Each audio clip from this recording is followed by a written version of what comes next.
삶, 부활의 은혜를 누리는 삶, 이런 제목으로 같이 은혜 나누겠습니다. 전도 무용론이란 말이 있습니다. 들어보셨나요? 전도 무용론. 아무리 열심히 전도해도 소용없더라, 이겁니다. 열심히 전도 훈련을 시켜서 내보내도 열매를 거두지 못하더라. 이게 전도 무용론입니다. 코로나가 끝나고 나서 전도 무용론이 더 심해졌습니다. 근데 참 이상하지요. 초대교회에는 그렇게 박해의 상황인데도, 코로나 때보다 훨씬 더 나쁜 상황이었는데도 전도로 수많은 영혼들이 구원을 받았습니다. 그때하고 지금하고 상황을 생각해 보면 지금이 훨씬 더 상황이 좋습니다. 그때는 예수 믿는다는 이유 때문에 잡혀가기도 하고 또 화형을 당하기도 하고 사자밥이 되기도 했습니다. 그럼에도 불구하고 전도는 잘 됐습니다. 그때는 되고 지금은 왜 안 될까? 여기에 중요한 한 가지가 빠져 있기 때문입니다. 우리는 복음의 진리를 깨닫고 바로 전도하러 갑니다. 복음의 진리와 전도 사이에 한 가지가 더 있어야 되는데 그게 완전히 빠져 있습니다. 그게 뭘까요? 그게 복음의 은혜를 누리는 삶입니다. 내가 복음의 은혜를 누리고 있지 못한데 그걸 다른 사람에게 전하는 건 공허한 이론을 전하는 것에 불과합니다. 나를 변화시키지 못하고 나를 행복하게 만들지 못한 복음이 다른 사람에게 그냥 전해져 봐야 그것은 메마른 이론에 불과합니다. 내가 전하는 복음이 사람을 변화시키는 능력의 복음이 되려면 내가 복음의 은혜를 누리고 있어야 합니다. 오늘 읽은 말씀에 보면 복음의 은혜를 누리고 있는 한 사람이 나옵니다. 누굽니까? 오늘 이 편지를 쓴 사도 요한입니다. 사도 요한은 복음의 은혜를 누리고 있습니다. 그는 이렇게 고백합니다. 요한일서 1장 1절입니다. 태초부터 있는 생명의 말씀에 관하여는 우리가 들은 바요, 눈으로 본 바요, 자세히 보고 우리의 손으로 만진 바라. 요한에게 복음은 예수 그리스도이십니다. 예수 그리스도를 요한은 생명의 말씀이라고 부릅니다. 살아있는 말씀. 그분이 예수 그리스도이시고 요한은 예수 그리스도와 생생한 교제를, 살아있는 교제를 삶에서 나누고 있습니다. 그는 감히 이렇게 고백합니다. 나는 주님을 보고 듣고 생생하게 만지며 그렇게 살아가고 있습니다. 물론 요한은 직접 주님을 만났고 봤고 또 손으로 만졌습니다. 그 얘기가 아닙니다. 주님이 부활하신 다음에 하나님의 보좌 우편에 계신 지금 상황에도 그렇게 손으로 만진 것처럼 생생하게 주님과 교제하는 삶을 살고 있다는 것입니다. 요한은 매일 예수 그리스도와 교제하면서 예수 그리스도께서 어떤 분이신지를 선명하게 체험하고 있습니다. 1장 2절 보세요. 이 생명이 나타내신 바 된지라 이 영원한 생명을 우리가 보았고 증언하여 너희에게 전하노니 이는 아버지와 함께 계시다가 우리에게 나타내신 바 된 이시니라. 요한은 자신이 만난 예수 그리스도를 전합니다. 그는 자신이 생생하게 체험한 예수 그리스도를 전합니다. 그가 만난 예수 그리스도는 하나님이십니다. 요한 1서 1장 3절입니다. 우리가 보고 들은 바를 너희에게도 전함은 너희로 우리와 사귐이 있게 하려 함이니 우리의 사귐은 아버지와 그의 아들 예수 그리스도와 더불어 누림이라. 누림이라 그랬어요. 예수 그리스도와의 사귐을 누리는 것, 그게 복음의 은혜를 누리는 것입니다. 요한은 자신이 체험한, 그리고 자신이 생생하게 교제하고 있는 예수 그리스도를 전하고 있습니다. 그러니까 이 복음에 능력이 나타나고 이 복음으로 많은 사람들이 함께 이 교제에 참여하는 그러한 행복한 삶을 살게 됩니다.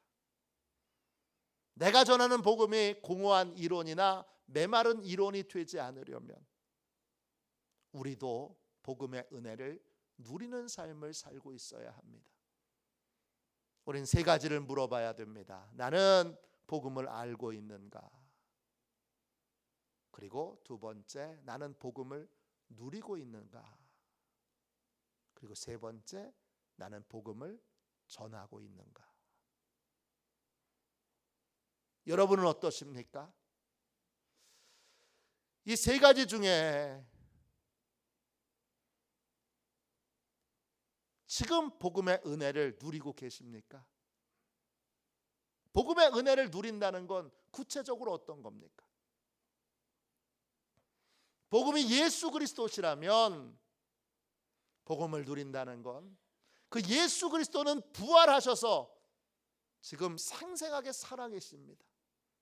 생생하게 살아계신 그 부활하신 주님과 살아있는 교제, 살아있는 사귀는 삶을 사는 것, 그게 바로 복음의 은혜를 누리는 겁니다. 여러분, 젊은이들이 좋아하는 감정을 느끼다가 사귀게 됩니다. 그러면 특별한 관계가 되는 거죠. 친구들 앞에 얘기합니다. 우리 사겨. 그러면 특별한 사이가 되는 겁니다. 특별한 관계가 되는 거고, 사귀다가 또 결혼하게 됩니다. 예수 그리스도와 사귀는 건 구체적으로 어떤 것입니까? 특별한 관계가 되는 거예요. 사귄다 이 말이 헬라어로 코이노니아입니다. 여러 의미가 있는데 그 중에 가장 핵심적인 의미는 뭐냐 하면 서로 짐을 나눠서 지는 거예요. 내 짐은 주님이 져주시고 주님 짐은 내가 지는 거예요. 누가 이득이에요? 내가 말할 수 없이 이득이죠. 주님은 못하시는 것이 없는 분인데 나는 못하는 게 엄청 많아요. 도리어 할 수 있는 게 별로 없어요.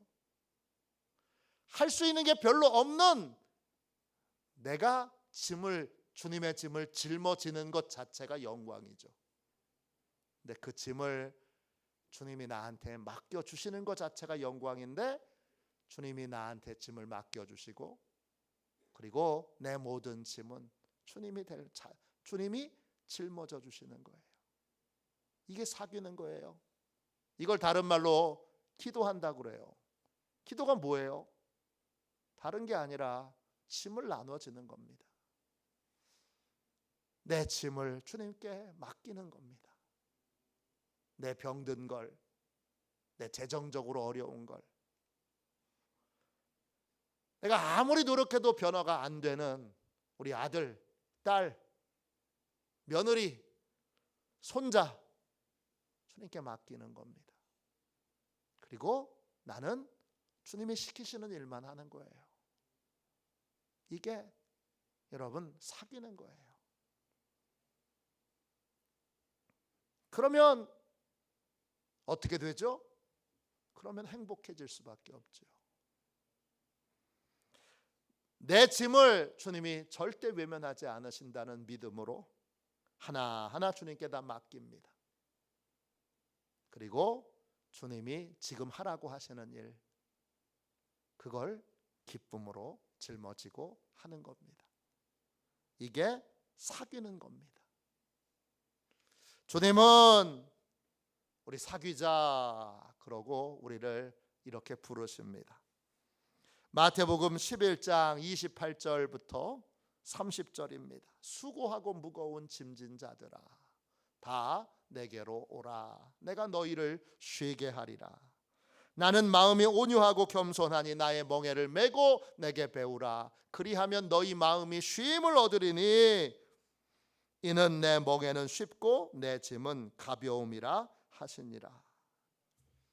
인생의 짐을 짊어지고 사는 모든 인생들에게 주님이 부르세요. 와라. 와라. 내가 너희를 쉬게 해줄 거다. 주님이 원하시는 건 너 좀 쉬어라. 내가 쉬게 해줄게. 이겁니다. 근데 여러분, 왜 교회 나와도 못 쉬죠?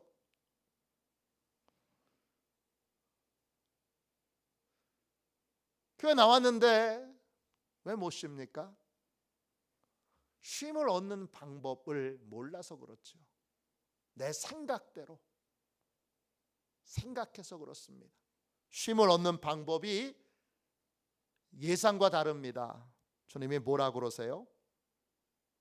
주님이 나의 멍에를 메고 내게 배우라 그러세요.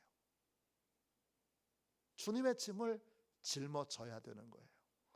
아니 수고하고 무거운 짐을 짊어지고 왔는데 그 무거운 짐을 내려놓으려고 왔는데 아니 주님이 짐을 더 주시네. 그런 게 아닙니다. 뭐죠? 내 무거운 짐은 주님이 짊어지시고 주님의 가벼운 짐을 내가 짊어지는 겁니다. 그러면 마음에 쉼을 얻습니다. 내 짐은 쉽고 가벼움이라 그랬어요. 쉬운 인생을 삽니다. 가벼운 인생을 삽니다. 주님의 멍에를 메야 주님이 지금 하시길 원하시는 주님의 사명을 나의 사명으로 받아들여야 비로소 우리는 쉼을 얻게 되는 겁니다. 주님의 멍에는 주님의 사명이에요. 주님의 사명이 뭐예요? 영혼 구원하는 거죠. 영혼 구원하기 위하여 전도하는 거, 영혼 구원하기 위해서 기도하는 거, 영혼 구원하기 위해서 양육하는 거. 이거에 힘쓰는 거예요. 이거 내 일이야. 이거 주님의 일이 아니라 내 일이야. 이게 사귀는 거예요. 또 주님은 주님의 교회가 건강하게 세워지길 원하시죠. 교회를 세우기 위하여 헌신하는 거, 수고하는 거, 힘쓰는 거.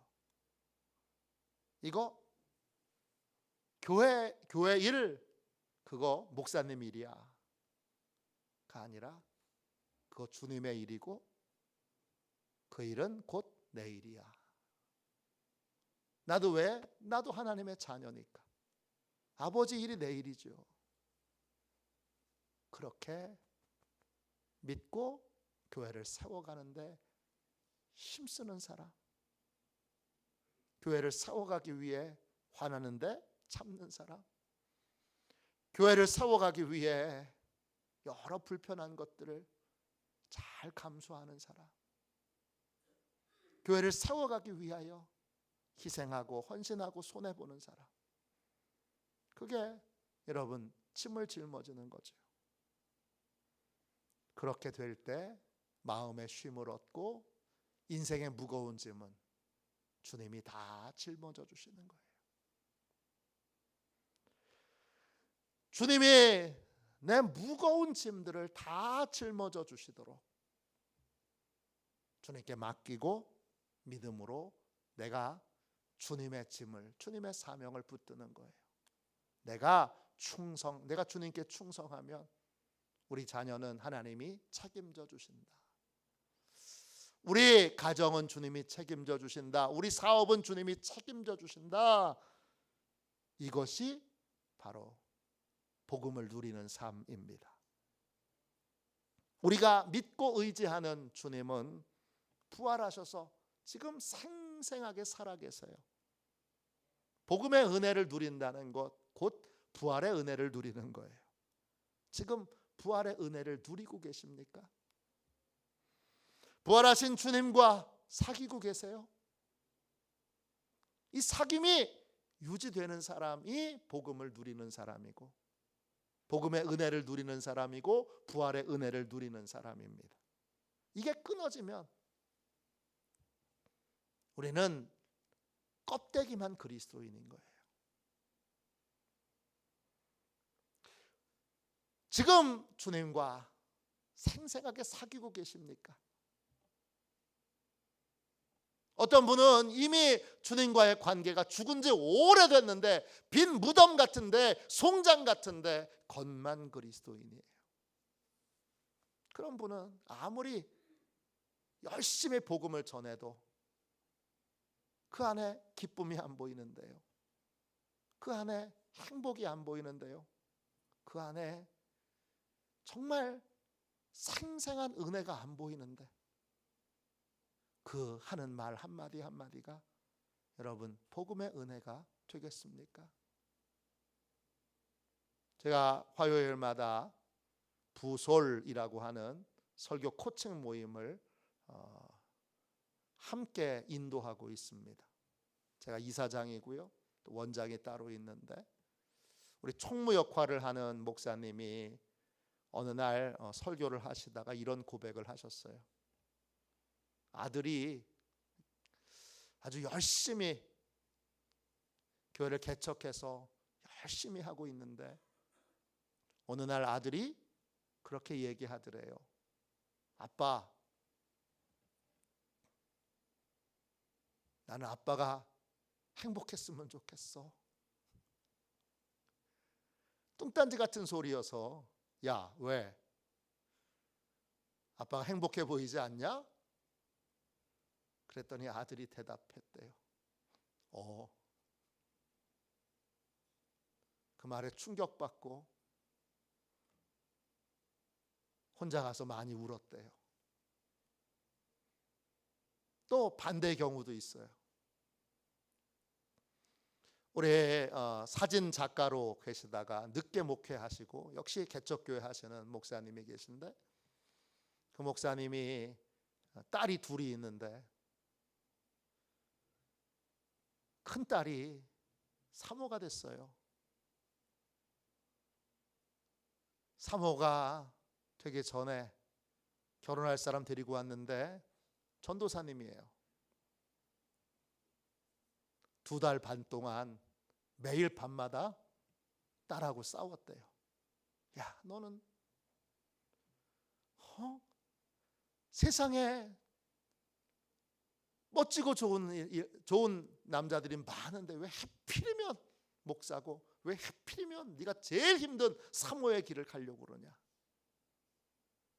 그리고는 2달 반 동안 설득하기 위하여 아주 힘들고 고된 시간을 보냈는데 딸이 마지막으로 울면서 그러더래요. 나는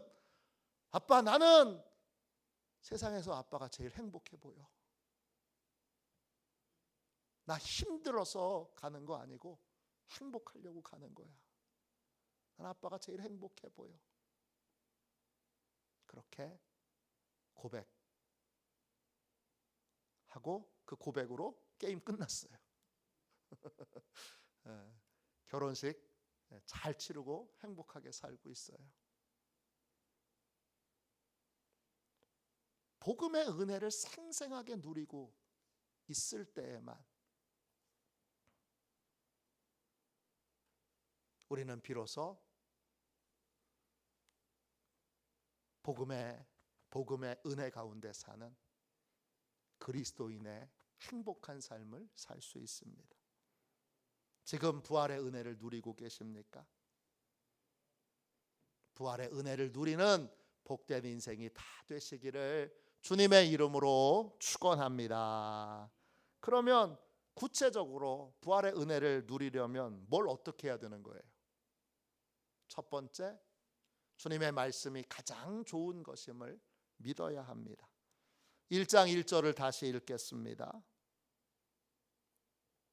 태초부터 있는 생명의 말씀에 관하여는 우리가 들은 바요, 눈으로 본 바요, 자세히 보고 우리의 손으로 만진 바라.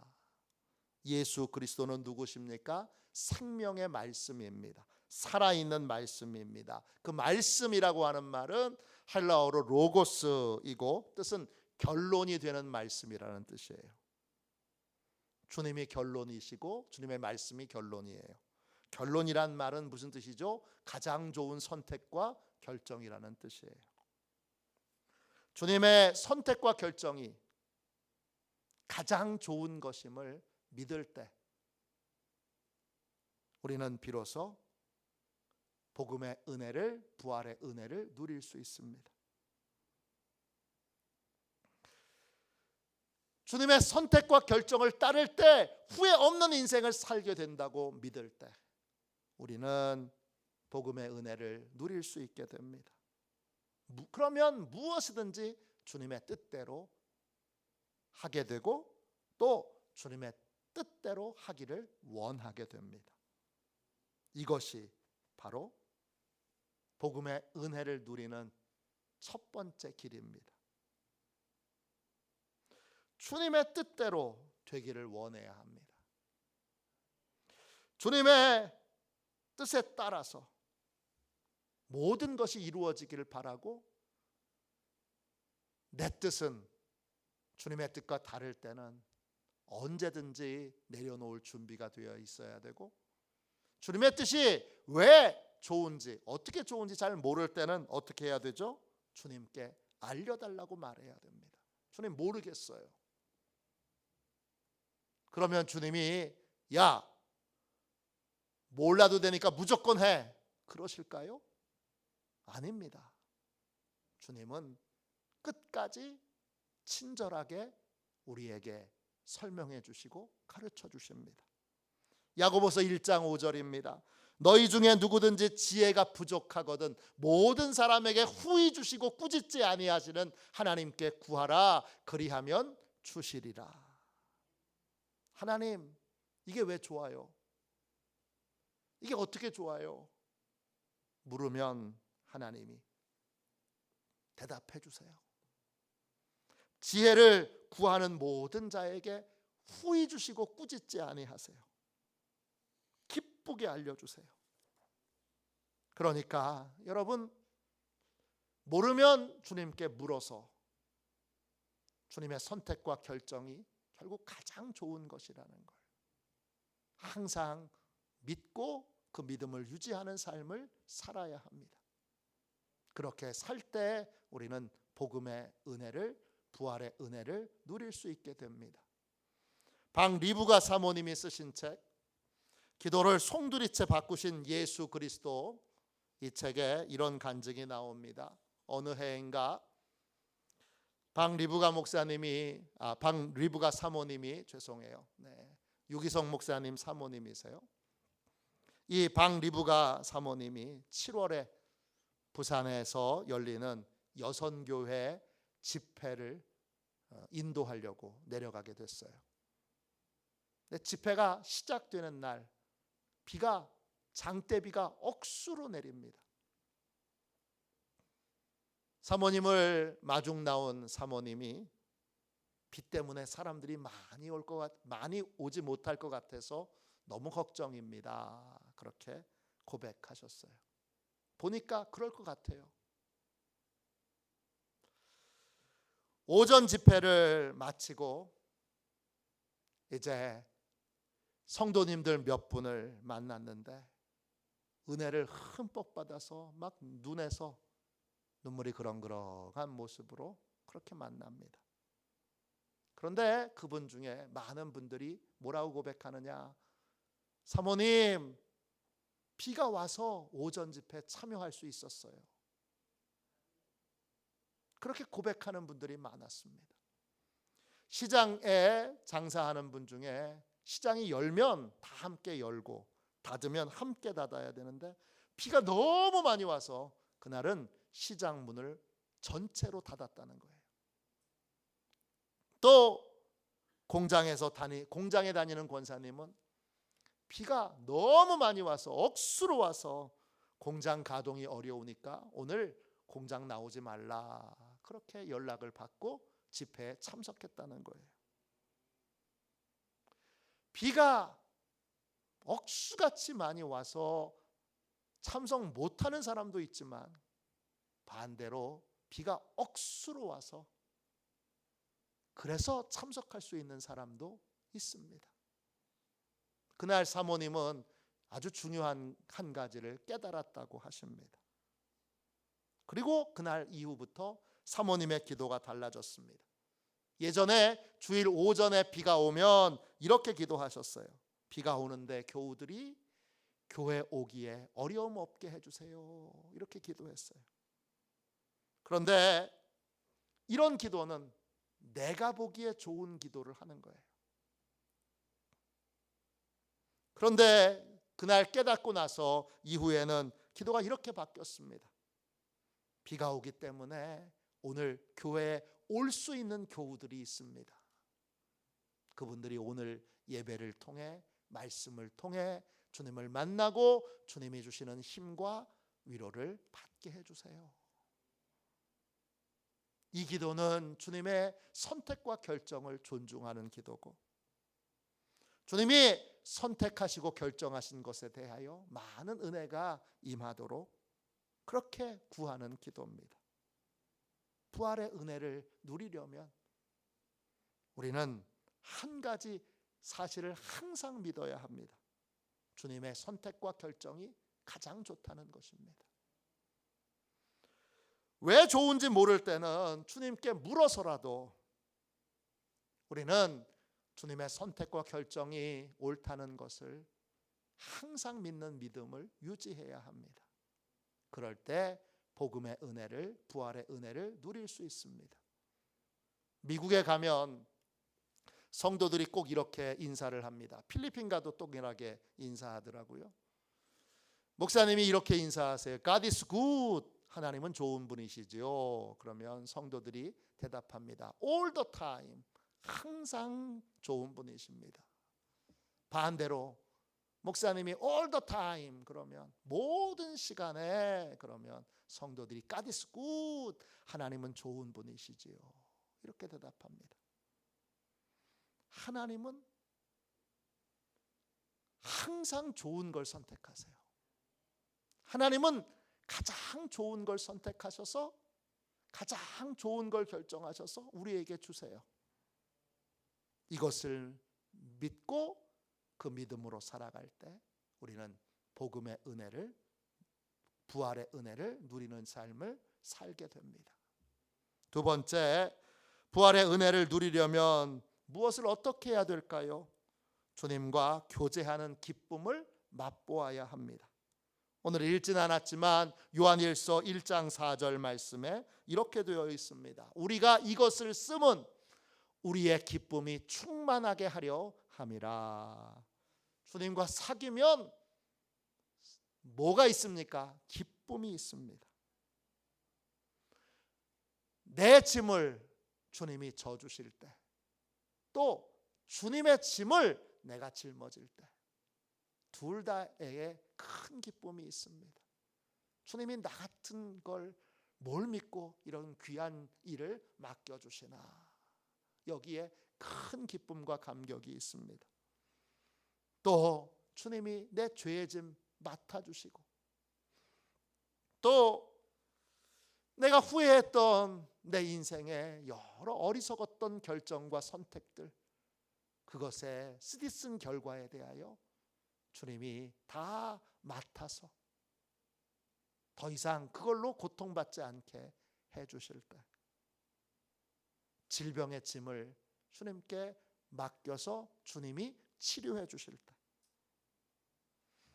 고통의 짐, 자녀 양육의 짐, 또 상처의 짐, 기타 등등 모든 짐을 주님께서 맡아주실 때, 그때 우리에게 큰 기쁨이 있습니다.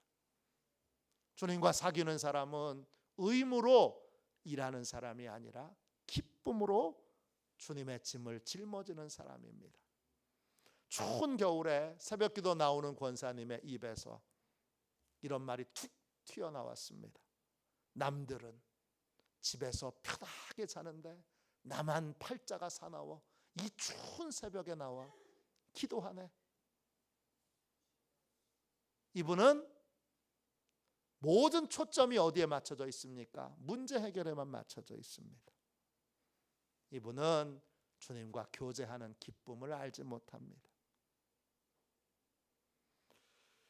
주님과 교제하는 것 자체가 기쁘고, 그 주님과 교제를 나누면, 교제하는 기쁨 가운데 그렇게 살아가면 문제 해결은, 기도 응답은 자연히 따라오게 되는 것입니다.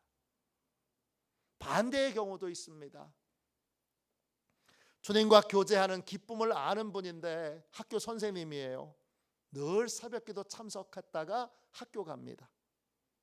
이분은 이렇게 고백합니다. 저는 새벽기도에 오는 게 너무 좋아요.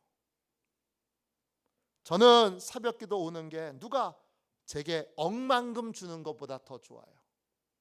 새벽기도 못 오는 날이 세상에서 제일 속상한 날이에요.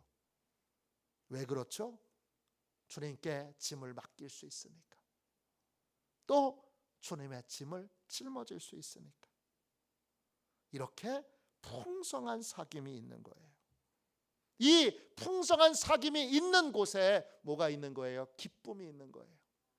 그 사귀는 기쁨을 맛보고 사귀는 기쁨 가운데 살아가는 거, 그게 바로 여러분 복음의 은혜를 누리는 거예요. 부활의 은혜를 누리는 거예요. 얼마 전 연세대학교에서 한국교회 선교연구소가 주최하는 세미나에 제가 참석했습니다. 그날 주제는 빌리 그레이엄 전도 설교와 기독교 부흥입니다. 강사는 영국 에버딘 대학교의 기독교 역사를 가르치는 케네스 제프리라고 하는 분이에요. 저렇게 생겼어요. 네, 똑같이 생겼네요. 아주. 빌리 그레이엄 목사님은 어떤 분이에요? 20세기에 가장 많은 사람에게 복음을 전한 분이에요. 70년 동안 사역을 하셨는데 185개국에 가서 2억 1,500만 명에게 복음을 전했습니다. 2억 1,500만 명입니다. 그의 설교로 결신한 사람은 무려 320만 명이 됩니다. 이 제프리 교수님의 강의를 들으면서 제가 깊이 인상을 받았던 건 뭐냐 하면, 이분이 빌리 그레이엄 목사님이 이렇게 많은 결신을 얻을 수 있었던 이유는 그의 외모, 그의 설교가 굉장히 열정적이잖아요. 그 탁월한 설교나 열정적인 설교에 있지 않고, 그가 전도의 열매를 많이 맺을 수 있었던 가장 핵심적인 이유는 그가 예수 그리스도와 살아있는 생생한 교제를 나누는 삶을 살았기 때문이라는 거예요. 그분에게 제일 중요한 건 얼마나 많은 사람이 모였느냐, 얼마나 많은 사람에게 복음을 전할 수 있느냐, 얼마나 많은 사람이 결신했느냐, 이게 아니고 예수 그리스도와 매일 교제하면서 내가 얼마나 주님의 말씀에 순종했느냐, 얼마나 주님의 말씀을 따랐느냐, 여기에 있다는 거예요. 제가 큰 감동을 받았습니다. 신앙생활에서 제일 중요한 건 열매가 아니에요. 그 열매를 맺게 하는 관계예요. 주님과 생생한 관계를 맺고 있어야 돼요. 살아있는 교제를 나누느냐, 나누지 못하느냐, 이게 가장 중요한 거고, 그 생생한 교제를 나누는 증거가 뭐예요? 기쁨입니다. 이 기쁨을 누리고 이 기쁨을 맛보는 그러한 예수 그리스도와의 사귐이 있는 저와 여러분이 되시기를 주님의 이름으로 축원합니다. 마지막 세 번째로, 부활의 은혜를 누리려면 어떻게 해야 될까요? 주님과의 교제가 확장되는 기쁨을 누려야 합니다. 요한 1서 1장 3절 말씀을 다시 읽겠습니다. 우리가 보고 들은 바를 너희에게도 전함은 너희로 우리와 사귐이 있게 하려 함이니 우리의 사귐은 아버지와 그의 아들 예수 그리스도와 더불어 누림이라. 사도 요한은 그리스도와의 사귐, 이 사귐을 다른 전도하는 사람들과 확장하여 그 사람도 예수 그리스도와 함께 사귀는 관계가 되고, 동시에 두 사람도 서로 사귀는 관계가 되는 사귐의 확장이 일어나는 그러한 것을 뭐라고 불렀어요? 그게 전도예요.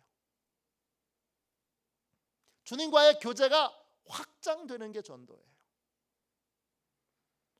주님 안에서 주님과 나만 교제하는 것으로 교제가 끝나서는 안 되고, 주님과 내가 서로 짐을 나눠지는 것으로 그 짐을 나눠지는 것으로 교제가 끝나서는 안 되고, 어떤 교제가 이루어져야 되느냐? 성도와 성도 사이에 짐을 나눠지는 그러한 교제가 이루어져야 합니다. 갈라디아서 5장 13절에 오직 사랑으로 서로 종노릇하라 그랬어요. 종노릇하라는 게 뭐예요? 서로 짐을 짊어지라는 거예요. 예수님도 제자들의 발을 씻겨주신 다음에 이렇게 말씀하셨습니다. 요한복음 13장 14절입니다. 내가 주와 또는 선생이 되어 너희 발을 씻었으니 너희도 서로 발을 씻어주는 것이 옳으니라. 서로 종노릇해라, 서로 발을 씻어줘라. 뭐예요? 서로의 짐을 짊어지라는 거예요. 뭘로 짊어지는 거예요? 기도로 짊어지는 거예요. 나만을 위해서 기도하는 게 아니라 내가 교제하는 분을 위하여 기도의 짐을 짊어지는 거예요. 아유, 저 집을 위해서 내가 기도해야지. 건강을 위해서 기도해줘야지. 자녀들 위해서 기도해줘야지. 또 저 집에 저 재정적이 어려운 걸 위해서 내가 기도의 짐을 짊어져야지. 내가 목사님이 저 열심히 하시는데 내가 목사님을 위해서 기도의 짐을 짊어져야지. 내가 저 장로님 저렇게 애쓰시는데 내가 기도의 짐을 짊어져야지. 이거예요. 이렇게 교회 안에서 성도들끼리 서로 짐을 나눠지는 거예요.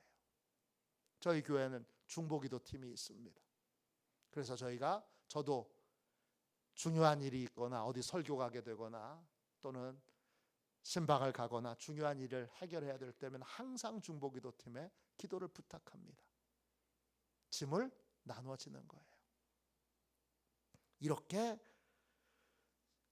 그냥 주님과 1대1로 짐을 서로 나눠지는 것으로 끝나지 않고 교회 안에서, 속회 안에서, 선교회 안에서 짐을 서로 나눠 짊어질 때, 그때 부활의 은혜가 더욱 풍성하게 그렇게 임하게 되고 부활의 은혜를 더욱 풍성하게 누리는 삶을 살 수 있게 됩니다. 복음의 진리와 전도 사이에는 누림이 있어야 됩니다. 누림이 없는 복음은 메마른 이론에 불과합니다. 복음을 누리는 사람은 주님과 사귀는 사람입니다. 주님과 어떻게 사귀어야 되는 거예요? 주님의 선택과 결정이 가장 옳은 것임을 믿어야 합니다. 주님과 교제하는 것 자체가 기뻐야 됩니다. 그리고 그 교제가 교회 안에, 가정 안에 확장되는 기쁨을 누려야 합니다. 이럴 때 우리는 복음을 누리는 행복한 그리스도인이 될 수 있습니다.